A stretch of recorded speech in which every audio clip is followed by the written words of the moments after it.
Сәлем достар, бүгін біз сіздермен шоколадты финиттер жасайтын боламыз. Жасалу жолы өте қарапайым, әрі бірінші жасағаннан-ақ сізде дәл осындай болып шығатынына мен сенімдімін.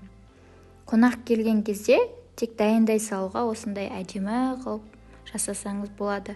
Егер сіз менің рецептімді ұнатып жатсаңыз, менің каналыма тіркеліп, өз ойыңызбен комментарийда бөлісіп кетсеңіз болады. Бізге керек заттар: құрма, 2 түрлі шоколад пайдаландым, және бетіне себуге осындай кокос стружкасы мен тәттілерді пайдалансаңыз болады. Ең алдымен құрмаларды жуып тазалап, ішіндегі дәнектерін алып тастаймыз. Маған ішіндегі дәнегі керек болмағандықтан осылай тазалап аламыз. Немесе сізге ұнап жатса, ішіне жаңғақ салып жіберсеңіз де болады. Барлығын тазалап болғаннан кейін шоколадымызды еріту үшін бізге қайнаған су керек болады. Осылай қойып ерітіп алсаңыз болады. Егер сізде ерімей жатса, газге қойып, ыстық суға тағы қайнатсаңыз болады. Осылай барлығын біркелкі салып шығамыз шоколадтарға таяқшаның көмегімен.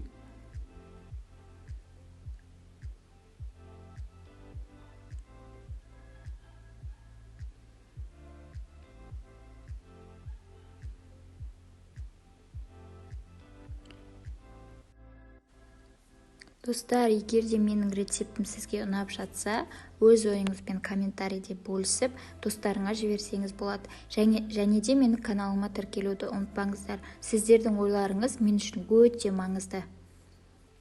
Міне осылай ары қарай шоколадты қайнаған суда ерітіп алдым. Бетін әсемдеп шығамыз. Оны өз қалауыңыз бойынша басқаша қылып істесеңіз де болады. Ең бастысы, шоколадыңыз кеуіп кетпесін. Егер де сізде кеуіп кететін болса, бетіне қойған кезде әсемдеуіштер ол жабыспай қалады. 1-2 минуттан соң-ақ осылай бетіне қойып тастасаңыз болады.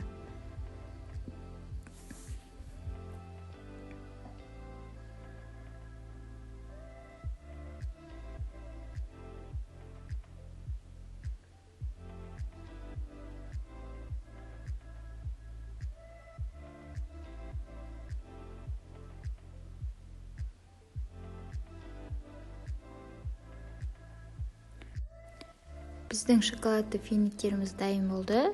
Енді дастарханға өзіңіз әдемі ыдысқа салып ұсынсаңыз болады. Сіздерге ұнады деген ойдамын. Барлықтарыңызға ас болсын. Рахмет.